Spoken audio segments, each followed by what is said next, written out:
Justin's going to be doing a talk on applicatives. I know you always hear about monads and functors, but I feel that applicatives don't get enough love, and Justin's here to shine a light on them. So Justin works for YopWorks, which is a consulting company. And Justin actually is a remote employee, and he works out of Vancouver, Canada. And he's been doing Scala for a really long time. He's doing it for about 8 years. And he is a functional programming fanatic, or semi-fanatic.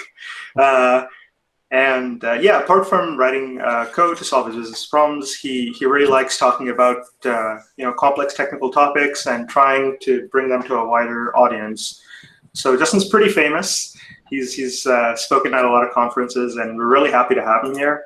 And if you guys want to learn more about Justin, definitely go over to his blog. I know I've learned a bunch of stuff by looking at his blog. I'm going to paste his blog in the chat. So yeah, take it away, Justin.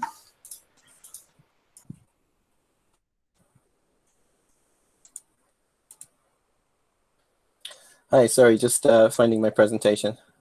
No worries, take your time. Yeah, thanks for the invitation to speak here today. So I'm going to be talking about statically typed pure functional programming, and specifically about the applicative type class. So if you have no idea what I'm talking about, that's good, because I'm going to start at the beginning. And then we'll get all the way up to doing pretty cool things with applicatives. And if you do know about applicatives, then maybe there'll be some different perspective here from the way we look at it. So the talk is called Applicative, the Origin Story, because we're going to see where applicatives came from. So let's start with just talking about what we mean by typed functional programming. So here's a simple Scala function signature. It's a function that takes some A and it gives you a B. And is it a pure function or not? We don't know at this stage, because there are some rules that define what a pure function is. So let's just think of it in terms of the types. We've got an input type and an output type. And all pure functions are mapping values from one type to another. So I'm not going to talk much about category theory, but some of the concepts from category theory will be relevant. So category theory just maps objects from one type to another. So we can think of a category that contains objects of type A and maps them to objects of type B using a pure function. That's pretty much all category theory is and pure functions are for this first part. So how do we make a pure function? We have to obey 3 rules to make a function pure. So the first one is that the function has to be a total function.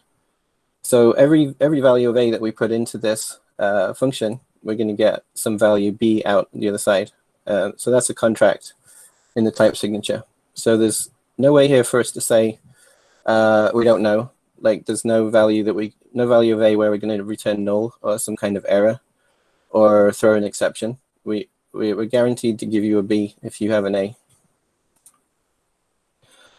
The second thing is they must be deterministic. So every time we call the function with the same value, we get the same output. And so there's nothing going on inside the function that would enable us to get different values, get different B's for the same A. Right? We always get the same A. We always get the same B. And the third one is no side effects. So we're not going to do anything like write to a database or even read from a database or print something to the screen or any kind of anything that goes on in that function that changes that we can detect outside of it that would break this contract of just getting an A and taking an A and giving us a B. So that's a concept we call referential transparency. Is we don't care what's going on in the function. If we got some result for some A, we can just replace that function call with the output. So that has implications for things like caching. So once you called the function, you never need to call it again with that value. So we're obviously constraining ourselves from regular Scala. So the question is, why are pure functions good? Why bother using them? So one reason is that they're easy to reason about because there's nothing going on inside the function. We don't have to worry about the state of the program or the internal state of the function. We only have to worry about the input and the output. And they're easier to compose because we can chain the functions together. And at each step of the chain, we only have to think about inputs and outputs at each point. So we're reasoning about our program just very locally. We wouldn't be able to compose functions if they have lots of side effects and dependencies on external things. And they're also easier to test because we just have to worry about the inputs and outputs.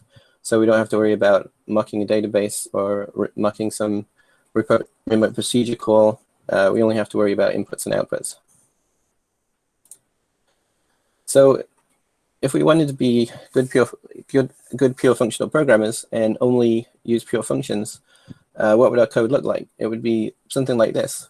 We have this function that maybe some very complicated set of rules might be a core part of your application, but it only deals with simple data and pure functions.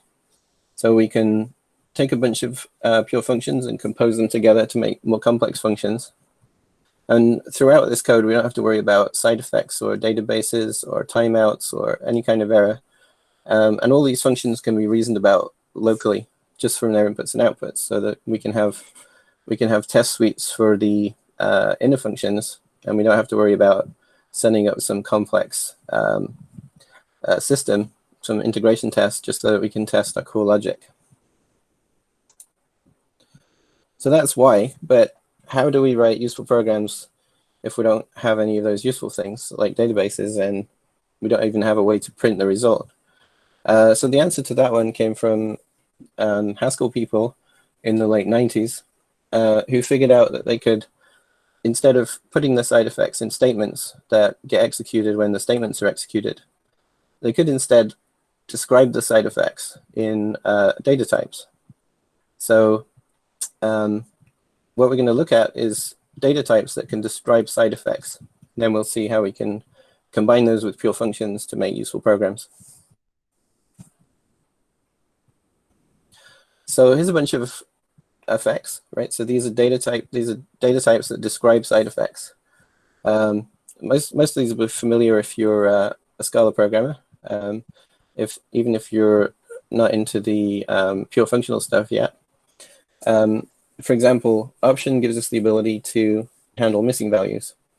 So we can go from total functions to partial functions. List gives us the ability to handle non-determinism. Right, so you can think of it as just a list, but you can also think of it as modeling an effect of being in multiple states and mapping yourself into multiple different states. Either is like option, so it can model missing values, but it can also model a specific error type. So in the case of option, we might say some user is missing from a database, so we just get nothing back. But with an either, it can distinguish between the user may be missing or maybe the database is down. So either gives you a more descriptive failure.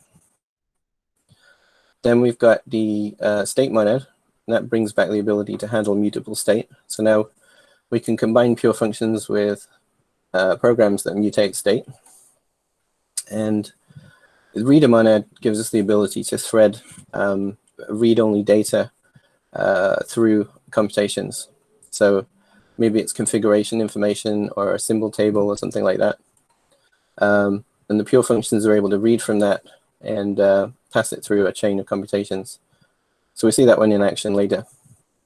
And then the last one is pretty important. So the IO data type describes real side effects. So now we can make database calls. We can print to the screen.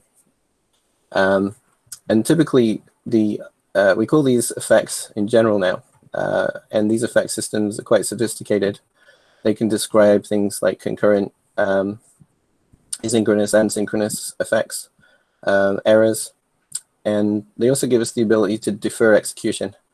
which is kind of crucial to be referentially transparent, because we don't want to, if you create a future, it runs right away, but you can create an IO and you have more control over when it's actually executed.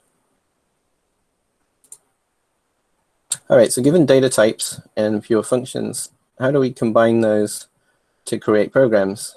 So here category theory comes in again, and these two structures or things they come from category theory, but Haskell people adopted these because they model the way that we want to combine pure functions with descriptions of effects. So if you were to use the CATS functional library, you can see these and many more type classes or behaviors that you can use to work with pure functions. So one of the things we can do with these things, so again, the map function is familiar to all Scala programmers. But from a conceptual level, we can also think of it as a mapping from, instead of we were mapping A's to B's with a pure function, with a map, we can actually map effectful A's to effectful B's. And we can do that with a pure function, but that pure function is sort of lifted into the effect type to be applied. So if you imagine, if you look at the list example, we're operating on a list there. We're combining our pure code with an effect, and the pure code has no idea that it's being used for an effect. It's completely innocent. It's not involved in the side effects, but we can still write programs that use side effects. And the same with the option there. We're reaching inside the option, applying a pure function, and getting out a new option with the new type. So we can encode these kind of behaviors in type classes. So this is really just an interface. And if you implement this interface for your own data type, then you've made it into a functor.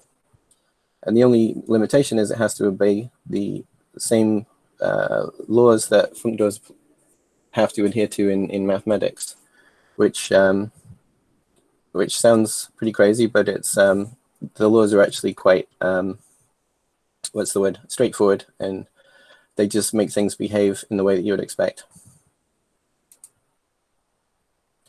Flatmap is another function that's going to be familiar to Scala programmers, and it's crucial for functional programming. So functors give us the ability to take a pure function and interact with an effect. What flatmap does is let us sequence two effects together.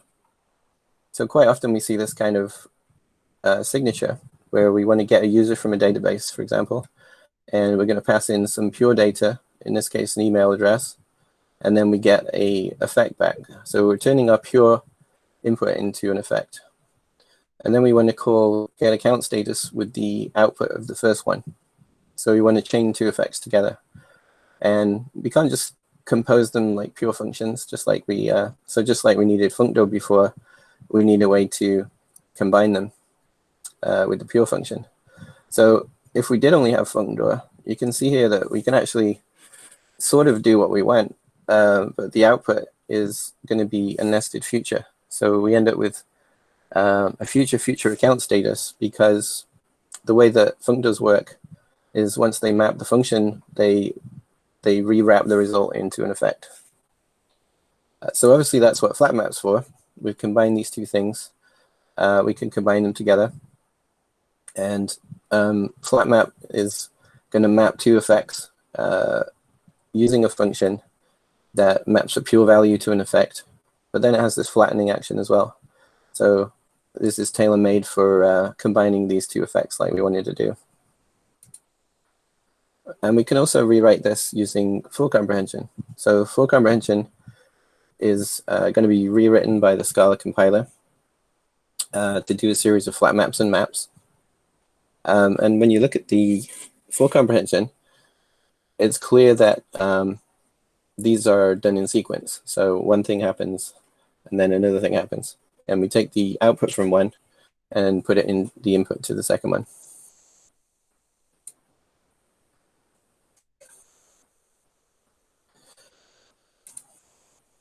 So to do, just like we had functor, we had a functor type class. We also have a monad type class, which gives us the ability to do flat map and also gives us pure. Between those two things, we can sequence effects together, and pure gives us the ability to take pure values and lift them into the effect type. So the reason we need this is we can write programs that work with functors and, work with monads. And we don't have to know anything about the type apart from that it's a monad, so it has this interface. So with these two functions, we can do useful things like we can actually implement the map function with monads. So that gives us the clue that monads are functors. Just by using flat map and pure, we can implement map.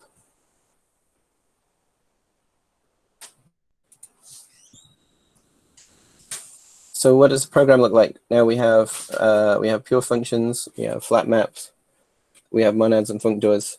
So now we can rewrite our program from before with real world effects.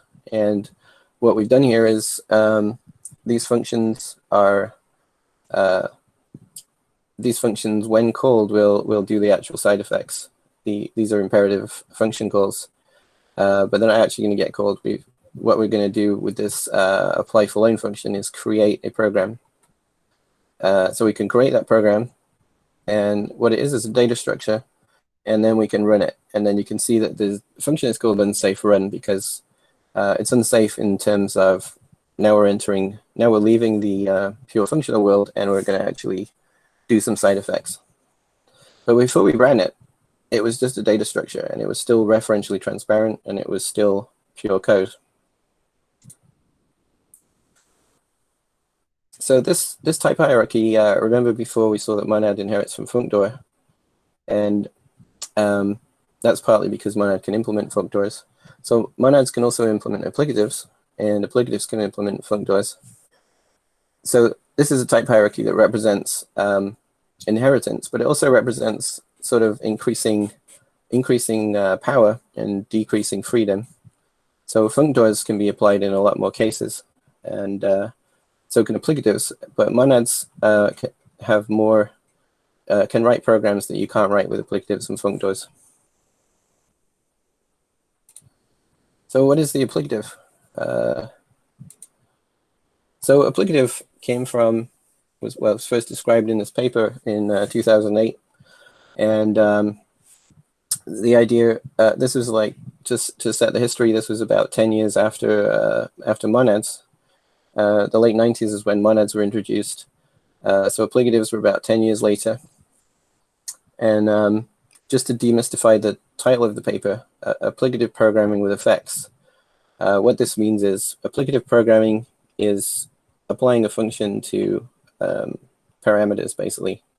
So you have a function, you have some parameters. That's applicative programming. Applicative programming with effects, it means our parameters are effects, right? So our parameters are actual side effects. So that's what the whole thing is about, is making it easy to apply a function to some parameters that are not pure. So in the author's own words, this is the story of a pattern that popped up time and time again in our daily work, programming in Haskell, and then until the temptation to abstract it became irresistible.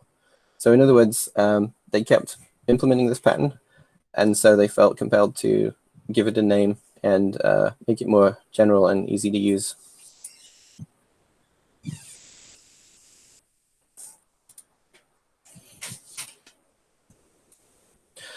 So the part of the paper we'll go through today is just maybe the first third of the paper, and it describes what this pattern looks like by taking three programs or three problems and solving them with monads and functors, and then solving them with the applicative technique.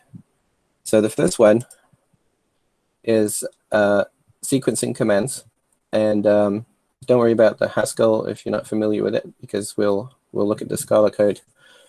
But the idea is that you have a sequence of effects, and you would rather have an effect with a list of results.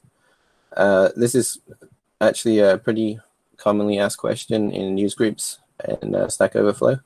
In Scala is I have a list of futures, and I'd much rather have a future list, because then I can do more work with it more easily. So yeah, and you'll also find it in the Scala library. So Future has a sequence function which does exactly this. So sequence has takes as its input a list of IOs, and we're going to recurse over that list. And what we want to get is a IO list for our output. So the terminal case for this recursion is when we run out of items, and then we're just going to return an empty list. But obviously we need it to be an IO empty list, because that's our return type. And then when we do have something, we're going to take the commutation, which you can see is called C. We're going to assign that, we're going to flat map that using the full comprehension. So we're flat mapping it, and that will give us the computed value of that, which we can then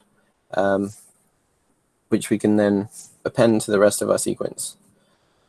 So what we're doing here is just a normal monadic flat map of the current head of the list with the tail of the list. So that's a useful function that can do exactly what future sequence does. So then the comment is, we could avoid the need for names to wire these values through to their point of usage if we had a kind of effectful application. So in other words, we don't need flat map here. What we would really like to do is just apply the append function to two parameters. And the fact that they're effects is kind of, an aside. So we can do that. There's a function in, or there was a function in Haskell's monad library called app, which they use to implement this. And obviously we have it in Scala today. And this is another mapping function, just like map and flat map. And you can see that the difference again is the function. So the function that comes in is going to map an A to a B, but the function itself is in an effect. So now we're able to apply that effect directly to the input parameter.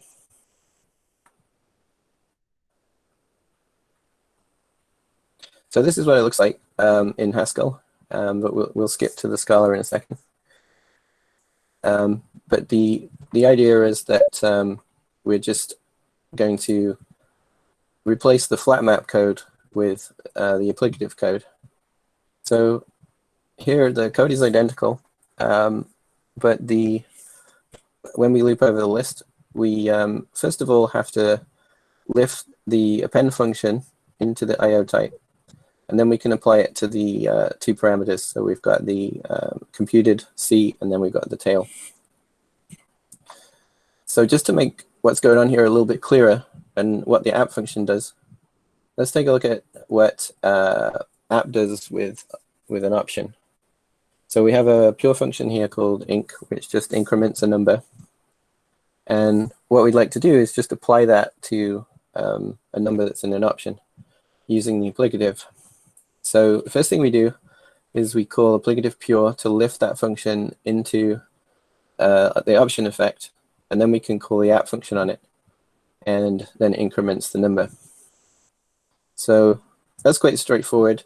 And the only interesting thing is that the function itself, it has to be in the same effect as the thing it's being called on. So we can't apply, say, a list to a option. It has to be the same effect. So what about, in our case, we had two parameters. So if we had a pure function that adds two things together, and we want to apply that to two options, then we have to be a little bit tricky, because app only takes one parameter. So what we're doing here is we're currying the function so that it has two parameters, first the A and then the B. And when we call that first app, it will actually partially apply this function, and then it will return a new function which takes a B. And then the second function call will be able to supply that B and return the actual result. So when you use applicative programming with effects in this syntax, you need to just curry with the right number of arguments to match the number of parameters that you have. And that's also makes it clear why app has its function in the effect, because it has to be a function that we actually apply.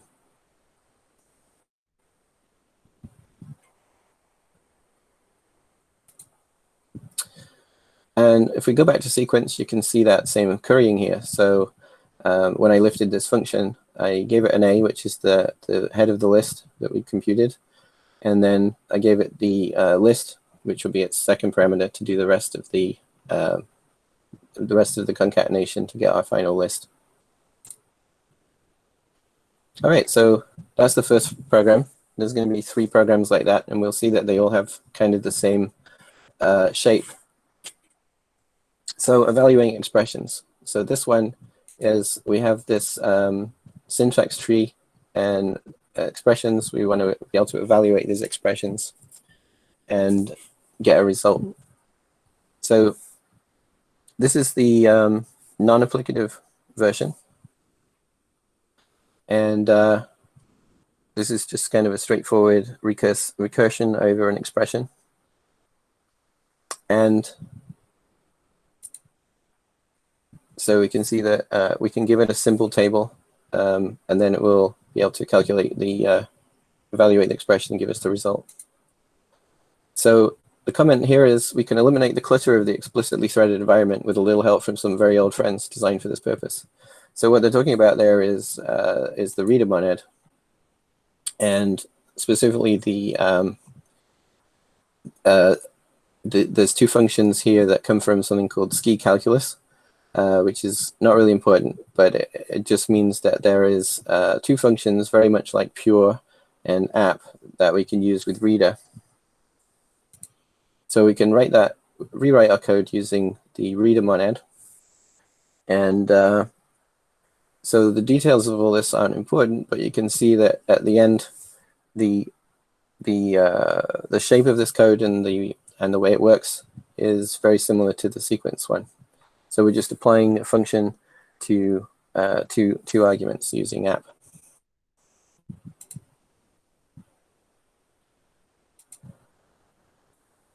So the third program is just to illustrate how diverse the problems are we can use this for. The third problem uses list, and the idea is we want to transpose a matrix. So we take a matrix, and we represent the matrix as a list of lists. It's actually lazy lists, which I'll explain in a bit. And the matrix is represented as a list of rows, where each row is the columns of the matrix. And what we want to do is flip the matrix along the diagonal, and that would transpose it. So the way we can do that is with this transpose function. And what this algorithm does is loops over each row of the matrix and takes each head of each takes the head of each column, and then it starts building up the new rows to make the new matrix. And you can see that the terminal case for this is repeat lazy list empty. So what that means is, we'll see repeat in a second, but it's basically an infinite list of empty lists. And we don't have zip with in Scala, but we'll see that next. But what zip does is it will map 2 things together, and when it runs out of one, then that's the end of the recursion, right? So that's why we have an infinite amount of lazy lists, because we don't know how many rows that we're going to end up with. So we just say we'll just have an infinite number. So here's the implementation of zip with and repeat. And this is why we needed lazy list, because Haskell is lazy by default. So the Haskell code is able to deal with infinite lists. Scala is not lazy by default, so we need to use a lazy list, which builds in that laziness to the data type. So this is actually a good example of changing the behavior of a program just by changing the data type, which is something that we'll see later on. So in the Haskell, they say, well, we can rewrite these functions just a little bit. And then we get back this exact same pattern, the applicative pattern. So in Haskell, we can write that function just like they did. And then you can see that even though this is rearranged a little bit, it's the same pattern as the other things we've been looking at. So this is a useful pattern. So the obvious thing to do is to make a new type class to describe that pattern, to make it generic so that we can easily apply it to different problems. And maybe just like with Monad and Functor, we can write programs that work with applicatives. They don't care what the type is. They only care if it has an applicative interface. So applicative, just like Monad, needs the pure function to lift things into an effect, and then it has the app function that we've been looking at.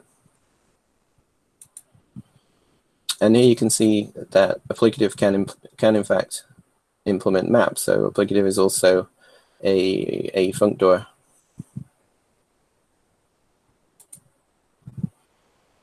So now what we can do is go back to our sequence function and rewrite it with the applicative interface. So the base case, we just use pure, and we use pure here. So it's essentially unchanged, but now we're just using the applicative instead of using the functions directly. And in fact, we don't care that it's an IO anymore. We only care that it's an applicative. So we can now rewrite the sequence function, and this will now work on any applicative. So sequence is useful. What would be more useful is traverse. And traverse is essentially the same as sequence, but you can see that we give it a list of things, or rather we give it an effect, this FA. And we also give it a function that can take pure values and turn them into applicatives. So traverse is exactly the same as sequence, except instead of giving it pure values, instead of giving a list of effects, we're going to give it a list, and we're going to give it a way to make those effects. And then we can write sequence in terms of traverse by just saying that sequence is traverse, but with the identity function. So you just give it a list of effects, and we just take each effect and pass it in.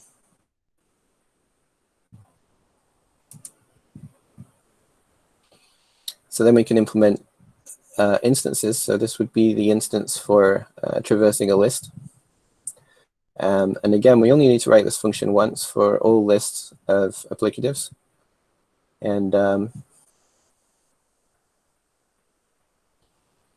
so now, if we have the problem of sequencing things, just like with the Scala standard library, we can use the traverse sequence function.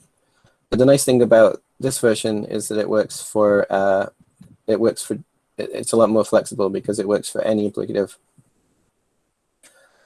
So what does this program do? We have a simple IO here, and what it does is wait for 1 second, and then it prints out a string. So when we sequence this function, the output we'd expect is a list of unit, and we'd expect it to print the 3 things in the input list. So how long does this function take to run? It will actually take 3 seconds because because what we're looking at is IO is a monad. So when we sequence a monad, we get the flat map behavior of doing things one at a time. So this will take 3 seconds to run.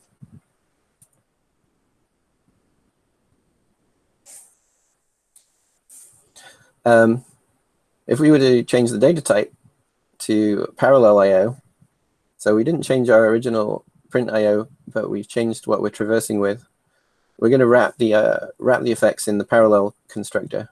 And what that does is changes the IO from a regular one to a parallel one. And that's all it does. And what that means is that when we traverse it, we'll get the applicative instance instead of the monadic one.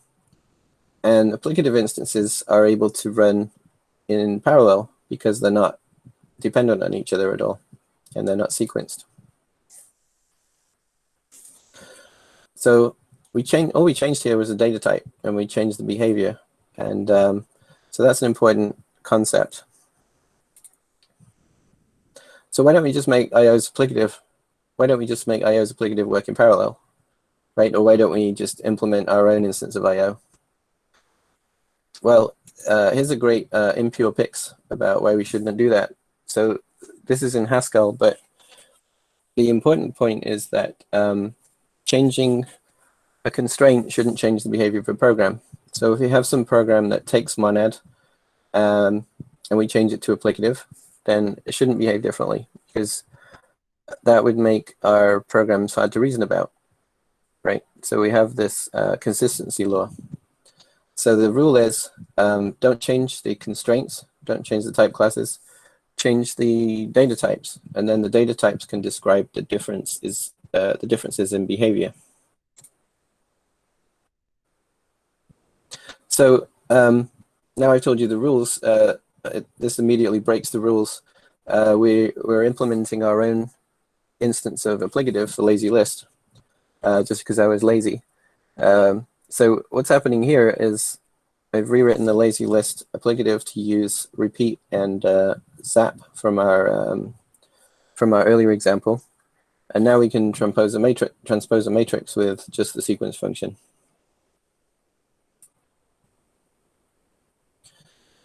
So here's another example. We can traverse a list of either's, right? So here we've got some. This is very simple, but you can imagine this is more interesting business logic that is validating the list of inputs according to some rules. So what we're doing here is we're saying for each number, if this is an invalid number for some reason, then we're going to return a left, or that's an error. But if it's a valid number, we're going to return a right. So when we traverse this list, we'll take a list of eithers, and we'll get an either list. So the output here is a right of all the valid numbers, because all of these numbers were okay. In the failure case, we've got two numbers here that should fail, the 2 and the 3. You can see in the output, we get a left now because this computation failed. But we only get the one error. And the reason for that is that either has a monad instance. So either is a sequence thing. It can't work in parallel. So how about we change the data type and change it to validated. And validated is very similar to either. It can represent success or failure, but it can actually accumulate failure, right? So instead of having just one problem, we can capture all the problems in one go. So in this success case, we get a valid list of all the inputs. And in the failure case, you can see we're actually going to get all of the errors. And there's some magic going on in the background, because the error type has to have a monoid instance, where a monoid describes is a type class that gives you the way to append things together. So we don't see it explicitly. We just know that we can, when we traverse something that has a monoid, then it gets appended together. And you can see how that works. This is the code for app in validated.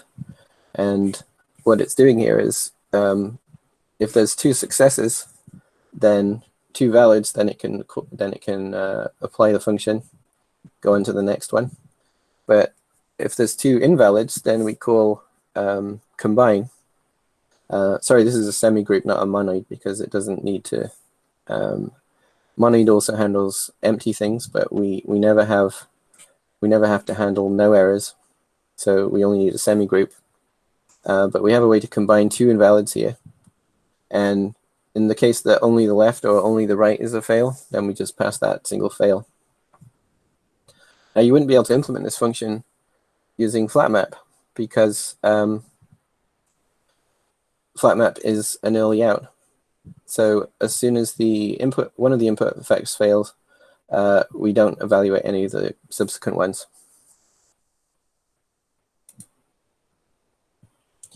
So what can we do with traverse, or what else can we do with traverse? One thing we can do is just changing the applicative instance or the data type. We can get very different behavior. So if we use the ID monad, or the ID data type rather, then we can get map. So we're just mapping over a list. And the output is just the map list as if we'd used a functor. The const data type is a fancy one. So const has two type parameters, and you can use const to effectively just ignore one parameter. You can just drop something. So we traverse this list and we say we're only interested in the getting some integer.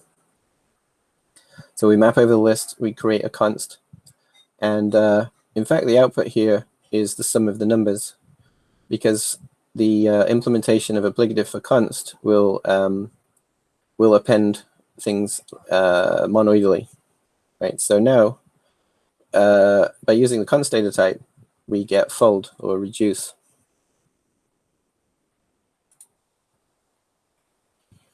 So to finish up, let's look at a fancy example. So for this program, we've got these three effects. We have one effect that just gets the time. We have another effect that will take an effect and time it by getting the time before and after, and then returning both the result of the effect and how long it took. And then our example IO is just going to be modeling some effect that takes time. So you have to imagine this is a more exciting effect, like maybe going to a database or doing something like that. But just for demonstration purposes, it just prints to the console, it waits, and it returns a string, which is the amount of seconds that it waited.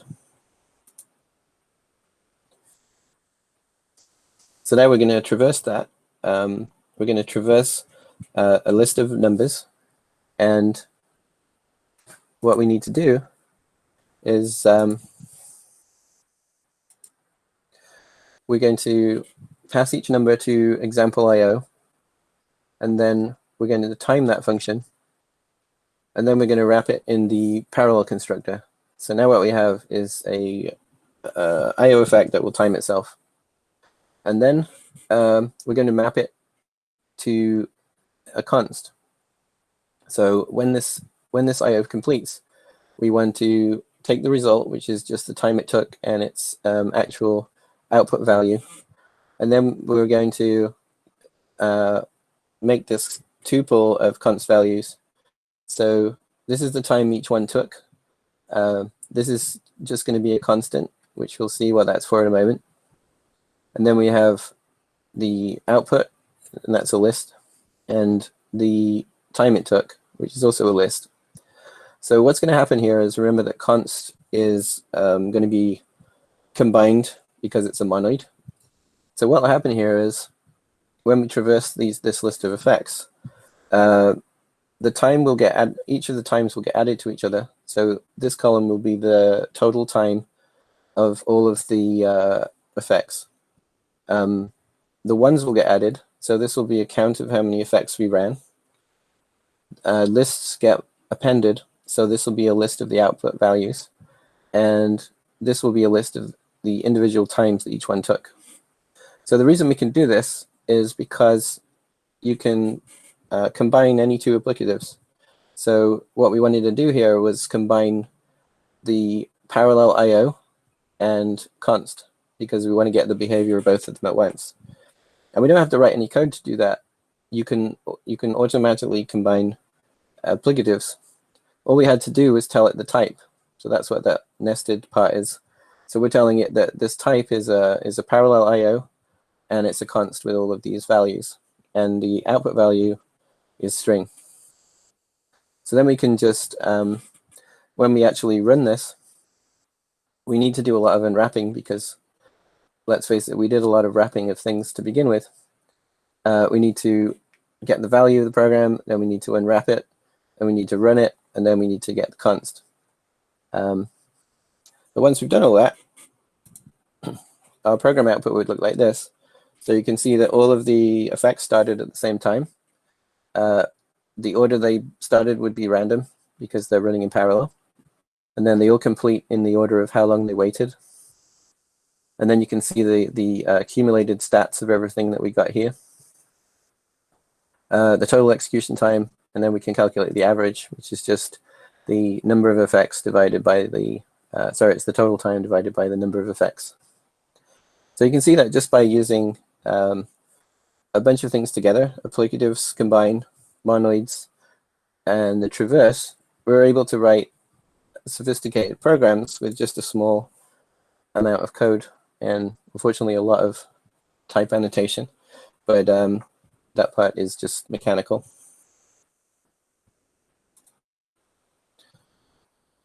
Okay, so that's pretty much the end. So just a couple of takeaways. So applicative lets you apply independent effects. Monad lets you sequence dependent effects. So the creation of applicative is really an example of finding patterns in functional programming and generalizing them and making them easy to use, which is a very common pattern.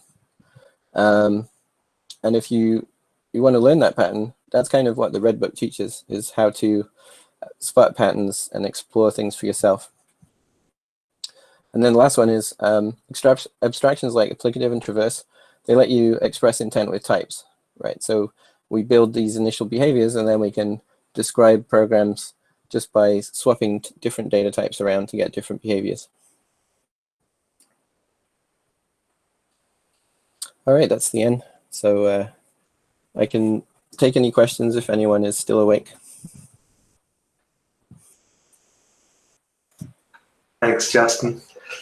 Yeah, so feel free to ask questions. I have a question. Katrina is here. So my question would be, what would be the practical applications of what we saw? Because, I mean, some of it probably Scala provides us by default, and then there is additional complexity to everything that you have shown.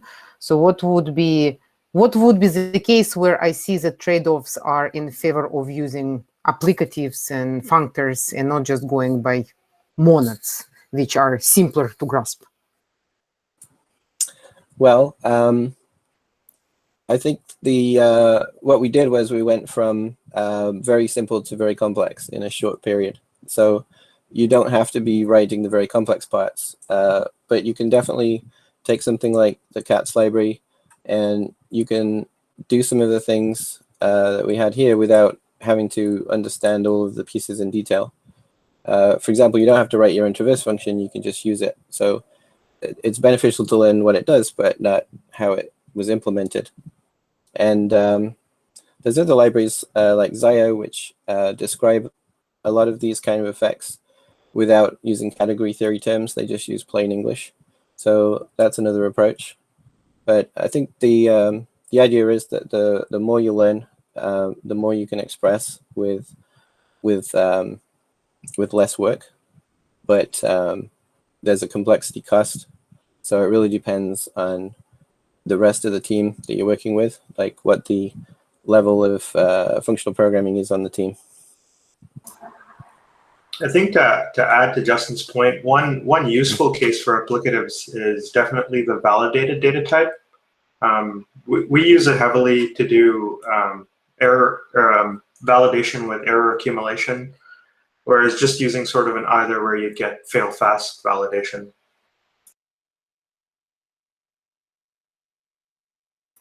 Okay, so basically error validation to fail fast. Yeah, that's like usually the general use case for it. I don't know, Justin, if you can think of anything else on the spot. Well, anywhere where you want to do parallel effects together. So quite often you want to do a bunch of things in parallel. Sometimes you want to do them in sequence. So just knowing the difference between parallel and between applicative and monad lets you make that change easily. Yeah, in fact, it's easy to do in cats. There's just a way that you can execute something in parallel or by sequence just using a simple keyword. So maybe one more question, and then I'll let everyone else ask. I'm sure that people have more questions. So I know that the majority of the systems that I meet nowadays, and let's put aside why, whether it's a hype or not, but many systems, they do fit into CQRS pattern where actually anything that happens has to be logged first, right, as an action. So, and then when event comes in, then we can operate on it. So basically, there is not too much of a really parallel things are going on. It's more of a thing that is there more sequential kind of type of applications when it comes to the real world.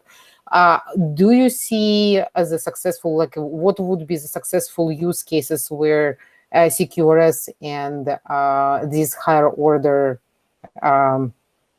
things like applicative being used?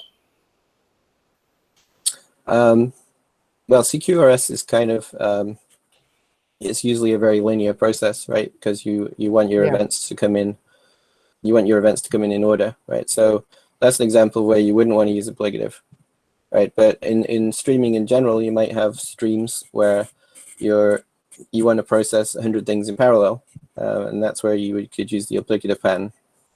Okay, so it's basically more of a streaming transient type of data. Yeah, so anything that's not sequenced, strictly sequenced, you can look at applicative. Okay, thank you.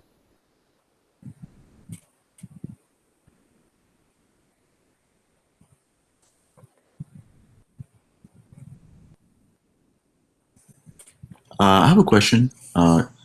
Do any of the applicative libraries offer for comprehensions or some more ergonomic syntax?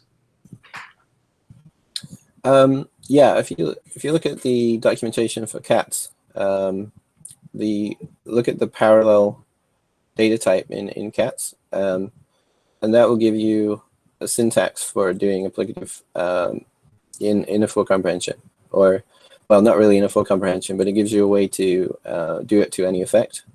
So you can right in the middle of a full comprehension, you can say, okay, I'm going to do this sequence. I'm going to do this list of things in sequence. So apart from that, when this paper came out, the authors were really keen on something called Idiom Brackets, where you have these special brackets which you could put around an expression, and it would turn it into an applicative expression. So rather than use the do notation in Haskell, they would just put these brackets around. So it turns out that wasn't very popular because no one seems to have adopted it. But you can actually download a library and use that syntax in Scala. There's a library called Idiom Ears because they kind of look like ears. And also, I think Haskell has an applicative do notation, although I'm not a Haskell expert, so I don't know much about that. Great, thank you.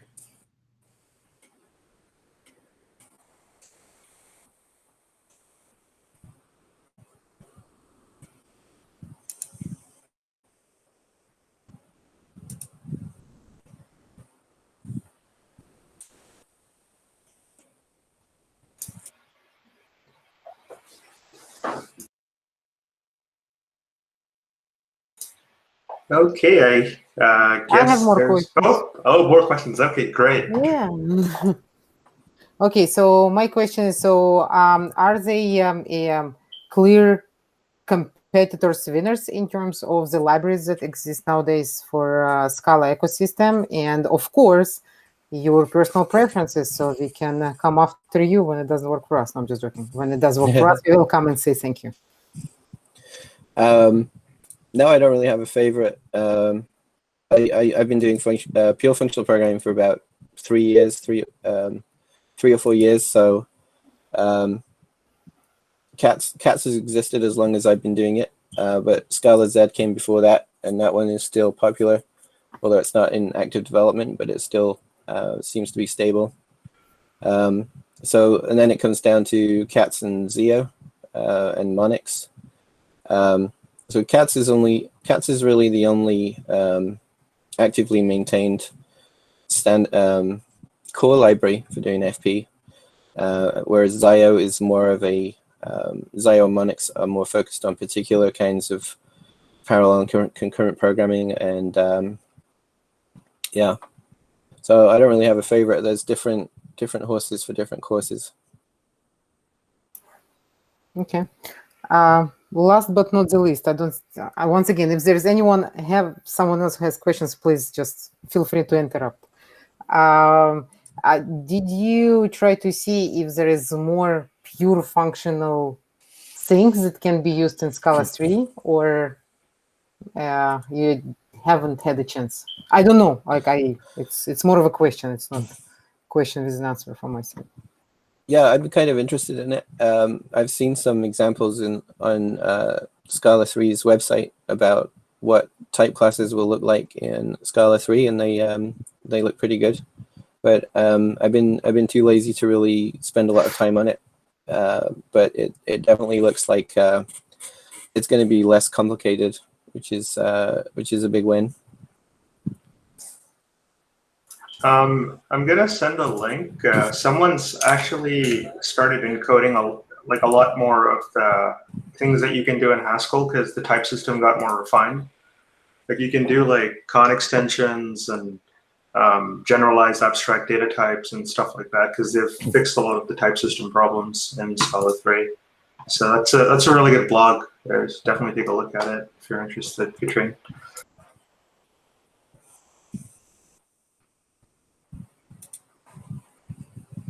Okay, thanks.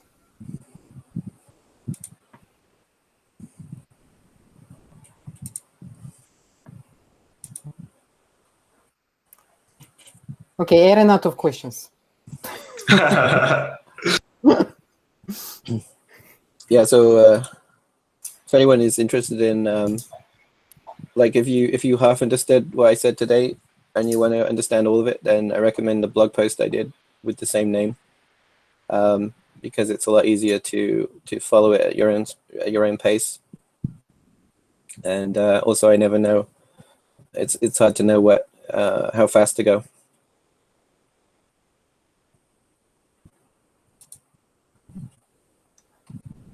I just put a link over there for. Nice. Yeah, so thank you so much, Justin, for doing that presentation. We really appreciate it. And thank you for giving us your time. Welcome. Yeah, so I think our next meetup is next month. How Yi will be presenting. So yeah, thank you all for coming and look forward to seeing you next month. Thank you, Justin. It was really good. Thank you Thanks. so much. Thank you. Thank you, guys. Bye, everyone. Awesome, Justin. Thank you.